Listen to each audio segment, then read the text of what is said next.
Hello friends, मैं सुष्मिता आप सभी का स्वागत करती हूं हमारे YouTube channel target for IQ में। आप हमारी वीडियोस की पीडीएफ फाइल के लिए हमारा Telegram group target for IQ join कर सकते हैं।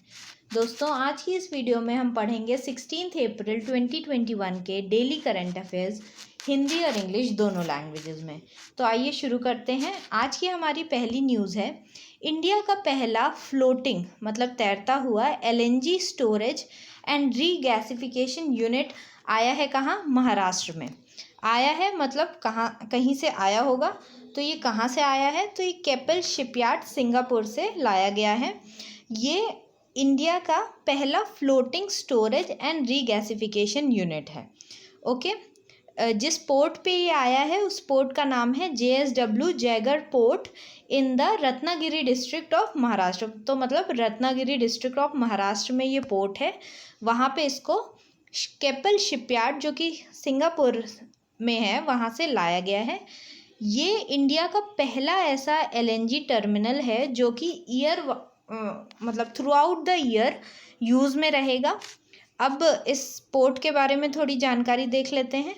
ये रत्नागिरी डिस्ट्रिक्ट ऑफ महाराष्ट्र में है। उसके बाद ये वेस्ट कोस्ट ऑफ इंडिया पे पड़ता है।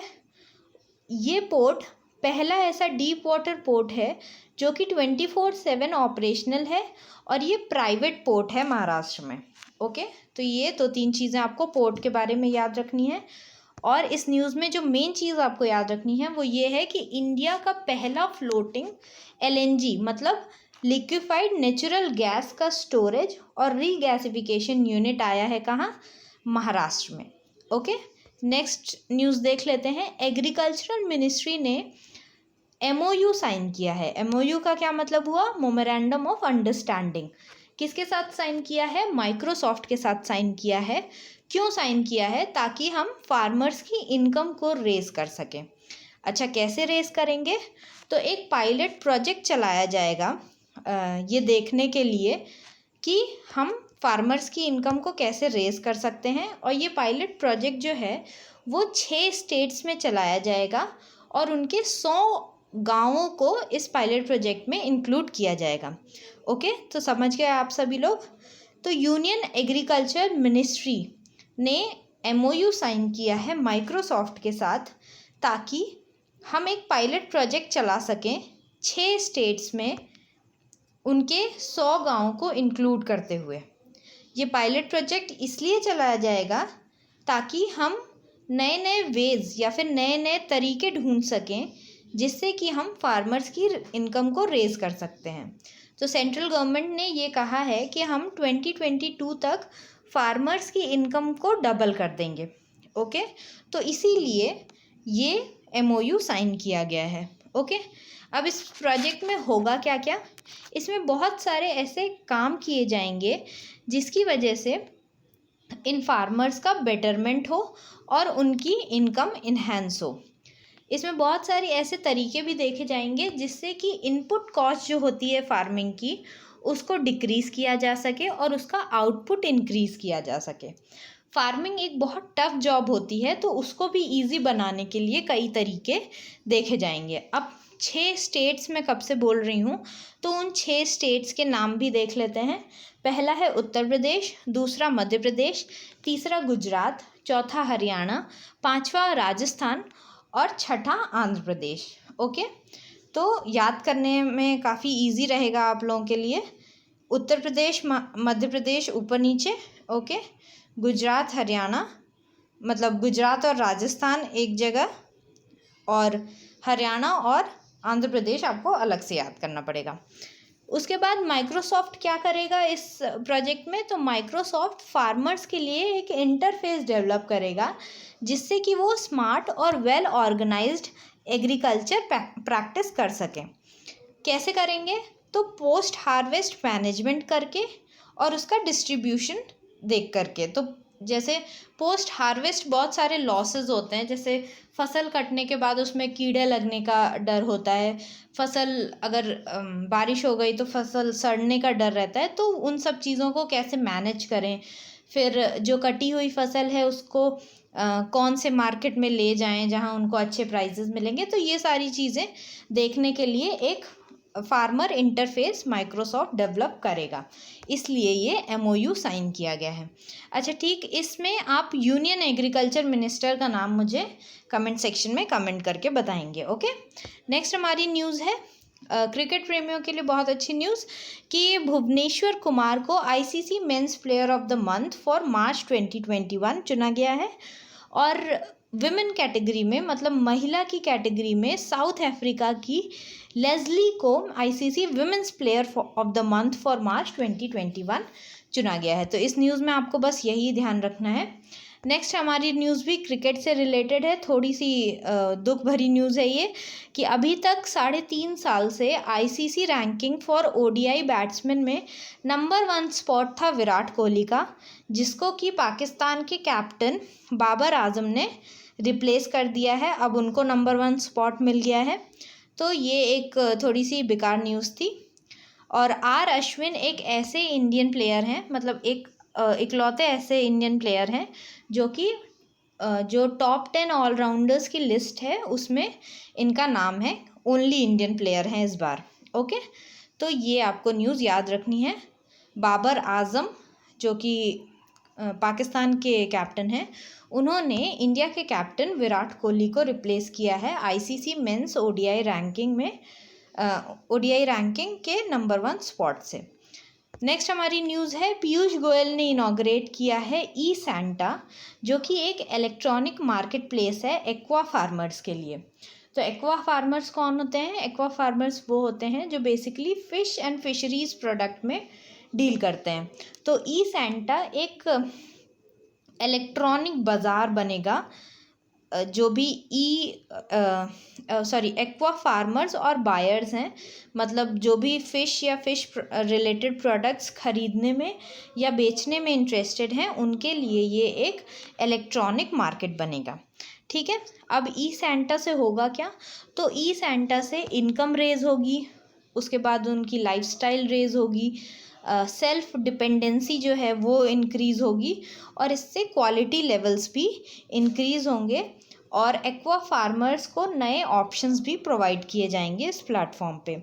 इस प्लेटफॉर्म से जो ट्रेडिशनल वे था बिज़नेस कैरी आउट करने का, मतलब वर्बली पहले बिज़नेस कैरी आउट किया जाता था, उसको अब ज़्यादा फॉर्मल और लीगल बाइंडिंग बनाया जाएगा। ठीक है, ये एक ऑल्टरनेटिव मार्केटिंग टूल की तरह भी यूज़ किया जाएगा बिटवीन फार्मर्स एंड बायर्स, और मिडिल मैन को एलिमिनेट करेगा ये इलेक्ट्रॉनिक मार्केट प्लेस। ओके, तो इस न्यूज़ में आपको ये याद रखना है, ई-सैंटा नाम का एक ऐप इनॉग्रेट किया गया है जो कि एक इलेक्ट्रॉनिक मार्केट प्लेस है फॉर एक्वा फार्मर्स। ठीक, नेक्स्ट हमारी आज की न्यूज़ है नीति आयोग ने लॉन्च किया है पोषण ज्ञान, जो कि एक डिजिटल रिपोजिटरी है ऑन हेल्थ एंड न्यूट्रिशन। तो नीति आयोग ने Bill and Melinda Gates foundation और centre for social and behaviour change Ashoka university के साथ मिल करके ये पोषण ज्ञान लॉन्च किया है, जो कि बेसिकली एक डिजिटल रजिस्टर है जहाँ पे हेल्थ और न्यूट्रिशन से रिलेटेड सारी जानकारियाँ आपको मिल जाएंगी। ओके, तो बस आपको यही याद रखना है कि ये एक डिजिटल रजिस्टर है जहाँ पे सारी हेल्थ और न्यूट्रिशन रिलेटेड जो भी चीज़ें इंडिया में हो रही हैं उनकी जानकारी आपको मिलेगी। इस पोर्टल का नाम क्या है? पोषण ज्ञान। 3 लोगों का मतलब 3 ऑर्गेनाइजेशंस का इन्वॉल्वमेंट है इसमें। पहला है नीति आयोग, दूसरा है bill and Melinda Gates foundation, और तीसरा है centre for social and behaviour change Ashoka university. ठीक, नेक्स्ट हमारा आज का न्यूज़ है, ये बहुत ही इंटरेस्टिंग न्यूज़ है। 3000 साल पहले जो लॉस्ट गोल्डन सिटी था एंशिएंट इजिप्ट का, उसे डिस्कवर किया गया है।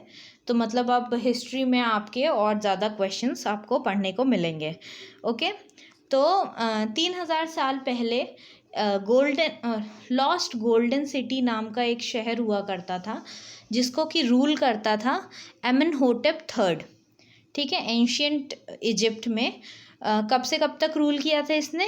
1391 BC से लेकर के 1353 BC तक। कहाँ फाउंड हुआ है ये? तो ये फाउंड हुआ है सदर्न प्रोविंस ऑफ लक्जर, जो कि कंट्री के जहाँ पे बेस्ट नोन मॉन्यूमेंट्स हैं उन्हीं के पास में ये सिटी फाइंड की गई है।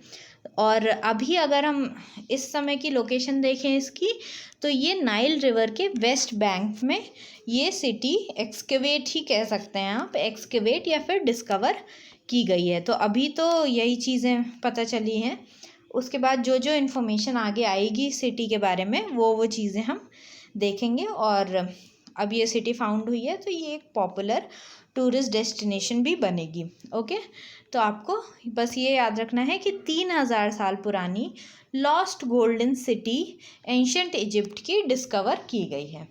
अब आ जाते हैं हमारे एमसीक्यूज़ पे। सबसे पहला एमसीक्यू है हमारा कि what is the theme of 2021 Raisina dialogue. तो 2021 रायसीना डायलॉग का विषय क्या है? आपके ऑप्शंस हैं managing disruptive pandemic ideas institutions and idioms, दूसरा है viral word outbreak outliers and out of control, तीसरा है new geometrics fluid partnership uncertain outcomes, या चौथा ऑप्शन है नेविगेटिंग द अल्फा सेंचुरी। तो इसका करेक्ट आंसर होगा बी, जो कि है viral word outbreaks outliers and out of control. तो रायसीना डायलॉग 2021 का थीम है इस बार का viral world outbreaks outliers and out of control. Okay, next हमारा एमसीक्यू है the world Chagas disease day is marked annually on. तो मतलब किस दिन विश्व चगास रोग दिवस मनाया जाता है? आपके ऑप्शंस हैं 14 अप्रैल, 13 अप्रैल, 12 अप्रैल या फिर 11 अप्रैल। तो इसका करेक्ट आंसर है ए 14 अप्रैल। तो 14 अप्रैल को अवेयरनेस और विजिबिलिटी इस डिज़ीज़ के लिए इंक्रीज़ करने के लिए या फिर रेज़ करने के लिए वर्ल्ड चेगास डिजीज़ डे मनाया जाता है, ताकि रिसोर्सेज कलेक्ट किए जा सके जो भी ज़रूरत है इसके प्रिवेंशन, कंट्रोल और एलिमिनेशन में। Okay, 14 April World Chagas Disease day.